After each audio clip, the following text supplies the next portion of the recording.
अगर आप अपने सिस्टम को एक ऊंचे आयाम में इस्तेमाल करना चाहते हैं then you have to watch it. तो आपको ध्यान देना होगा। किसी तरह जियो और मर जाओ, तो फिर कोई फर्क नहीं पड़ता, जो चाहे खाइए। क्या फर्क पड़ता है? अगर आप कचरा भी खाते हैं तब भी आप जिएंगे। पर ध्यान से खाना और देखना कि शरीर को क्या चाहिए, ये शरीर को कई तरीकों से सक्षम बना देगा।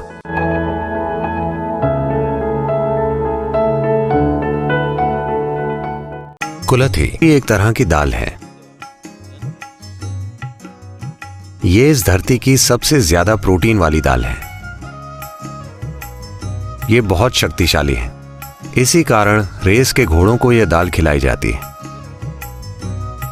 इसे आजकल हॉर्स ग्राम कहा जाता है। बाजार में इसे दुर्भाग्य से हॉर्स ग्राम कहा जाता है। इसे तमिल में कोल्लू, दूसरी भाषाओं में हुरुली और तेलुगु में उलू उलू कहा जाता है। तो ये बहुत अच्छी चीज है।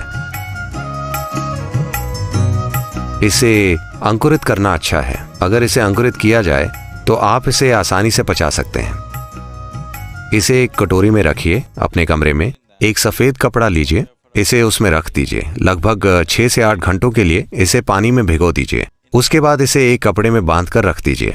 लगभग 3 दिनों में ये अंकुरित हो जाएगी। अंकुरित होने पर आप इसे कच्ची खा सकते हैं। अगर ये बीज से लगभग आधी इंच बाहर आ गई है तो आप इसे कच्ची खा सकते हैं। इसे बहुत ज्यादा चबाना पड़ता है, चबाकर खा जाइए।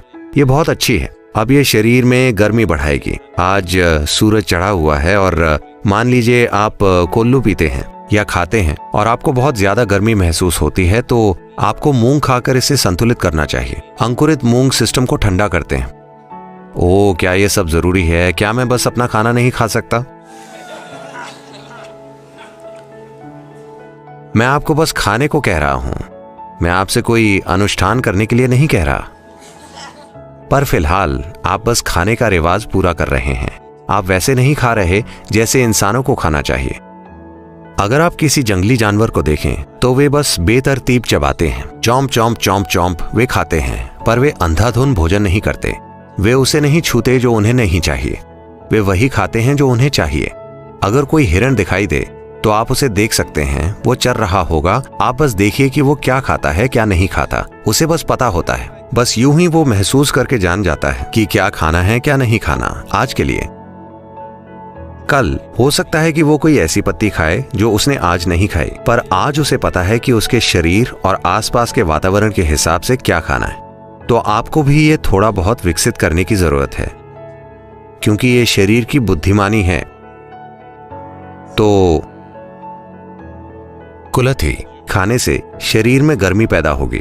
अगर आपको लगे कि ये बहुत ज्यादा गर्मी पैदा कर रहा है, आपको कैसे पता चलेगा कि गर्मी बहुत ज्यादा है? आप पाएंगे कि आपकी आंखों के गोलक गर्म हैं, या आप पेशाब करना चाहेंगे। पेशाब भरा हुआ है पर वो बाहर नहीं आएगा।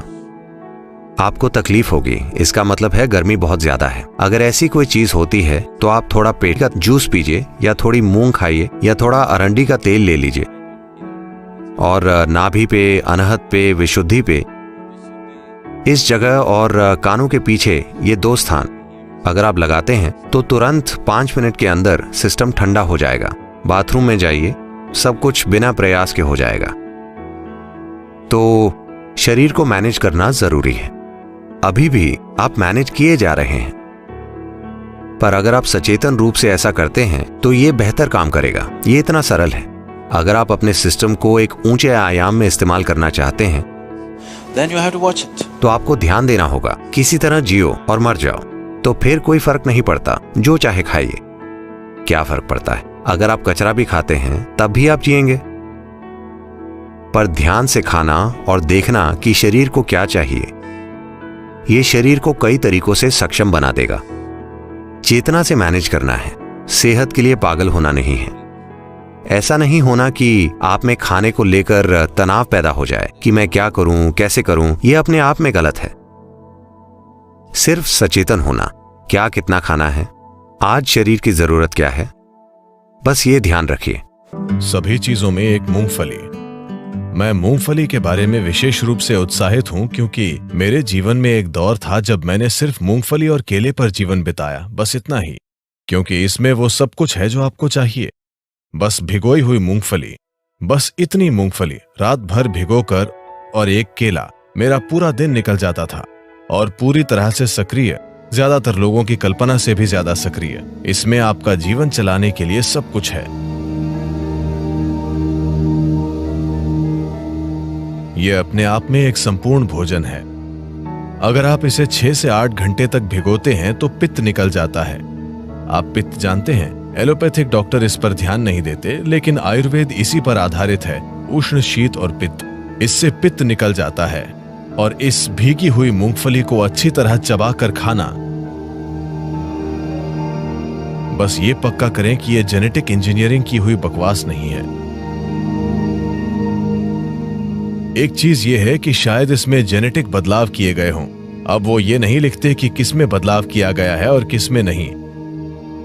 एक और चीज यह है कि आप इस हद तक फर्टिलाइजर और कीटनाशक डाल रहे हैं कि मूंगफली अब मूंगफली नहीं रही। बस ये पक्का करें कि वो ऑर्गेनिक मूंगफली हो।